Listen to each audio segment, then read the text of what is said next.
सुनिए ना, प्यार व्यार नहीं करना है। राजा प्यार व्यार मगध राजा, एक ठो गीत था बहुत पहले जी। पहला पहला प्यार है, आई बहार है।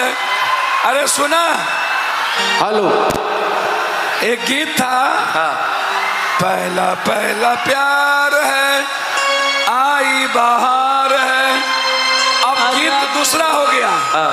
छठा सतमा प्यार है, आई बहार है। आजा मोरे बालमा, नम्मा भी तैयार है। अब कोई प्यार नहीं करता। हेलो, चाचा के लिए मैं एक